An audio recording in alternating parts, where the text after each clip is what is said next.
Quizás la pregunta que habría que hacerse, que no va a tener obviamente respuesta, es lo siguiente. ¿Qué hubiera pasado si Salas se hubiera inscrito, hubiera mantenido este perfil más provinciano, descentralista, municipalista, y no entraba en coalición con Rafael Rey? ¿Lo hubiera disminuido? ¿Hubiera tenido un perfil distinto? Porque lo que gana en un sentido lo pierde. Es una buena pregunta, pero iba se fueron con Andrade. Es una buena pregunta, pero iba subiendo. Ya había pasado a Castañeda Locio, de hecho queda cuarto y Castañeda queda quinto, y estaba yéndose sobre Andrade. Si la elección era un mes después, tal vez lo habría pasado a Andrade. Jorge, yo creo que el drama es otro de Salas. El drama es que él empezó al final con Castañeda y Andrade desaparecidos del mapa, o en un soliloquio que poca atención despertaba. Salas empezó a ser el que debatía con Toledo. Claro. El famoso error de Toledo, aunque él insistirá en que nunca lo cometió, de hablar de las madres de los comedores populares y decir que esa era una actitud mendigante y que se iba a modificar en el corto plazo, añadió en su lenguaje de economista, es en una polémica con Salas, en un desayuno en el Club de la Banca, me parece. Y el destino natural de Salas era polemizar con Toledo hasta el día último de la encuesta, de la elección. ¿De Salas, dice? Sí, sí. Es decir, mantener esa línea que le estaba ganando adeptos. En algún momento de esos días, sus partners políticos lo obligan a bajarse de ese caballo. Y le ponen el San Benito del candidato oculto del fujimorismo. Y Salas termina corcoveando, para usar un término de caballería, y termina desdibujándose. Al no rematar como venía, pierde perfil. Pero ¿sabes lo que pasa, Efraín? Sí. Una cosa es el deseo y el objetivo de Salas, y otra cosa es que el criticado o atacado, que era Toledo, le responde. Y Toledo, y cualquier consultor le hubiera recomendado: no te preocupes de él, no le contestes, dirige tus baterías hacia Fujimori para justamente polarizar y que se quede atrás. Sí, pues, y hizo lo adecuado en términos de estrategia. Conversamos de eso con Salas, y Salas un poco medio que se sorprendió cuando le dije: Toledo no va a polemizar contigo. ¿Y le llamó la atención? Le llamó la atención, se encajó como, ¿cómo? Bueno. Es que Toledo no iba a polemizar con Salas de la misma manera que Fujimori no iba a polemizar con nadie. Son estrategias de campaña, ya ¿no? Que hemos mencionado a Alejandro Toledo, Jorge, hay que actualizarse, por favor. ¿En qué? En el estudio de Alejandro Toledo. Ayer ha vuelto a decir que él quiere construir el segundo piso. Ah, sí, es verdad, he vuelto a decirlo. Después que acá había renegado de esa imagen. Ya es difícil creerlo a estas alturas. No, pero va y viene, hay que estar atento. Bueno, pues Oye, pero hay una cosa. Supongo que lo que ocurre es que no se tiene por qué rasgar las vestiduras por eso. Porque francamente el presidente Fujimori ha cambiado N veces, y en el 90 fue el cambio que produjo, fue tan grande que ya sabemos lo que ocurrió. Puede ser para bien o para mal. Sí, lo que quiero decir es que el discurso... Acá hablamos de ir y venir, es decir, cambiar en un sentido y volver al sentido previo. Pero lo que se llamaba el corsi. Tú observas a Fujimori en la campaña del 90, en toda la campaña 90... Tú que estudias los movimientos sociales y electorales, sabrás que una cosa es estar en A y pasar a B. Pero estar en A, pasar a B, volver a A, ese es ya otro tipo de... Tú estás juzgando, lo que queremos es analizar. No juzgamos, no juzgamos. Intentemos que está desarrollando una vertiente de cachita que preocupa. De manera que volvamos a la... Me ha dicho Alfredo González, me ha dicho. Volvamos a la lista. En el octavo... 2000, el tercero es Somos Perú, el APRA y en lista parlamentaria. ¿Somos Perú? ¿Por qué? Somos Perú y el FIN. ¿Por qué? Porque justamente superan el 5% en la lista parlamentaria. Y el argumento que utilizó el APRA para mantener su inscripción el año 95 fue que, teniendo menos del 5% en la presidencial, tenía más del 5% en la parlamentaria. Y ese va a ser así es. Bueno, entonces ese argumento permitiría entonces al APRA y a Somos Perú, al FIM y al Perú Posible Perú 2000. Así es. Pero los demás se tienen que volver a inscribir. Eso son Solidaridad Nacional, Avancemos, la UPP, Acción Popular. Una consulta sobre Avancemos. Que es algo que debería de reformarse. Sí. Perdón, pero hay una cosa, ¿saben por qué? No, pero es una polémica larga. No, ¿saben qué? ¿En qué sentido? Quiero terminar la idea, ¿ya? En nuestro país es el único país en donde no se iguala la eliminación del registro de partidos con la incorporación a la distribución de escaños. ¿Qué quiero decir? Vamos a tener parlamentarios que no tienen partido político inscrito. O no inscribes, o lo eliminas del registro de partido y tampoco tienes parlamentarios, o permites que el que tenga parlamentario siga inscrito, pero no puedes hacer una combinación que no ocurre en ninguna parte. Consulta, maestro. Avancemos, no alcanzó el 5%, pero ¿se mantiene la inscripción de renovación y de CODE? No se mantiene. No se mantiene, no pueden camuflarse. No. Absuelta la consulta. Sí, con mucha probidad. Sobre la última votación. La octava agrupación decía, también Aldo Estrada Choque Y Roger Cáceres Velázquez, el decano de todos los parlamentarios del Perú que ha estado en el Congreso desde hace ¿cuántos años? Desde el año 56. El voto jurásico. Es la primera vez que Roger Cáceres Velázquez pierde una elección parlamentaria. Su familia apostó mejor, se fue al FREPAP. La familia se fue al FREPAP y ha salido elegida en el FREPAP. Bueno, pero no solo porque se fue al FREPAC, sino también porque en el preferencial, como vamos a ver, Roger Cáceres en UPP obtiene 5.000 votos, su hermano ha obtenido más de 30.000 votos, su sobrino ha obtenido más de 25.000 votos. O sea, no a pesar de haber estado tantos años en el Parlamento, su votación realmente es escasa, son 5.000 votos. El otoño del Curacán. Claro, en el caso de Gorriti y Risco, inclusive creo que han jugado en dupla para el voto preferencial, porque casi tienen exactamente 6.500 votos ambos, ¿no? Claro, han ido de la mano. Roger Cáceres Velázquez, desde el año 56, con la democracia cristiana. 55.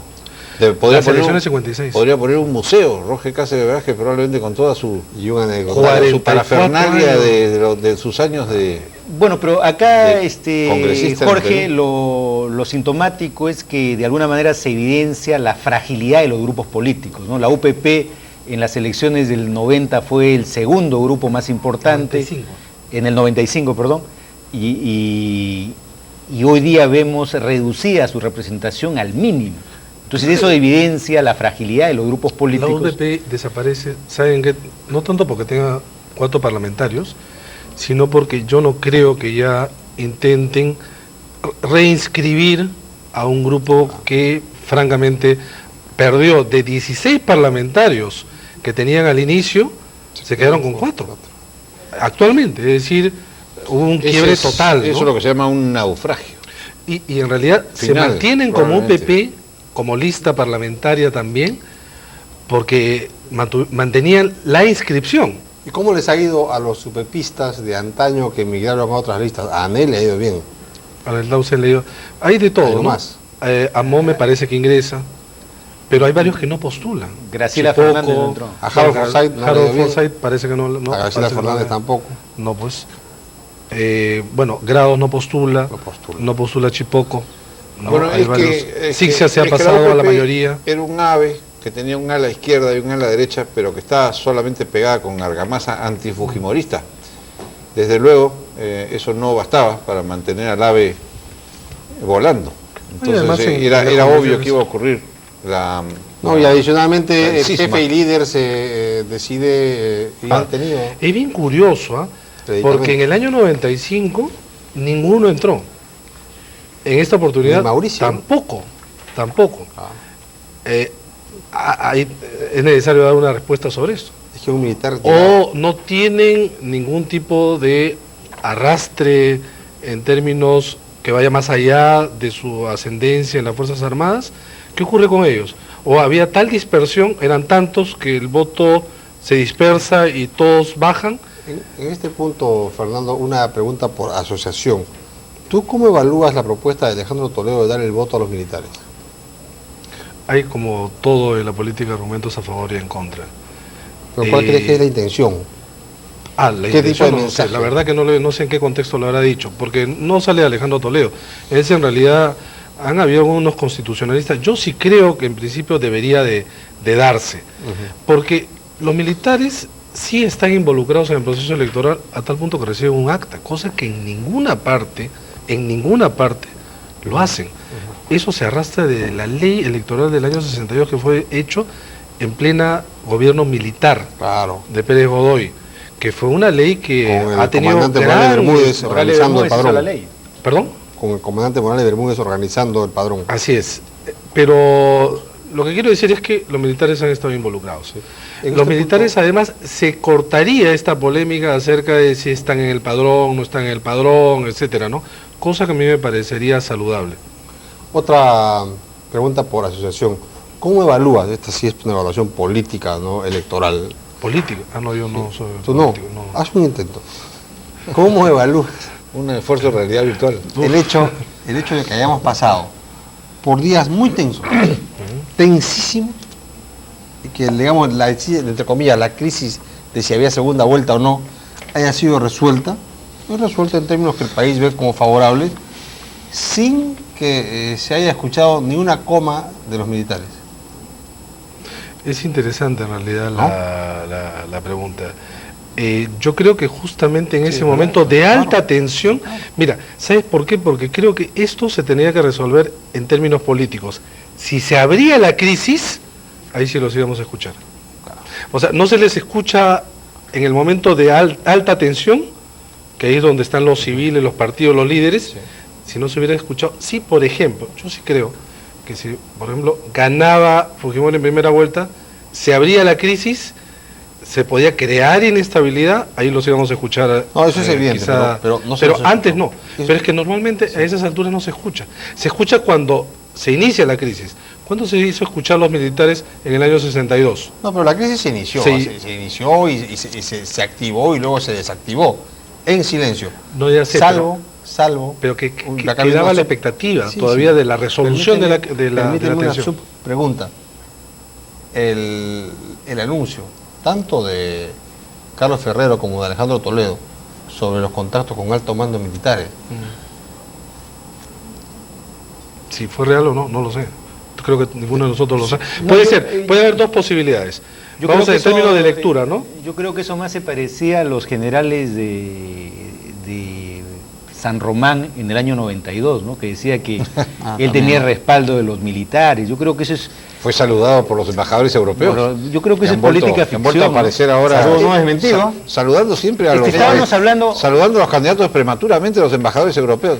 Jorge, estábamos hablando de los militares y efectivamente los militares no han recibido en ningún caso, inclusive el hecho también importante a subrayar, que en la lista del FREPAC un general de la policía iba primero en la lista y ni siquiera él ha sido favorecido por esta ubicación preferencial.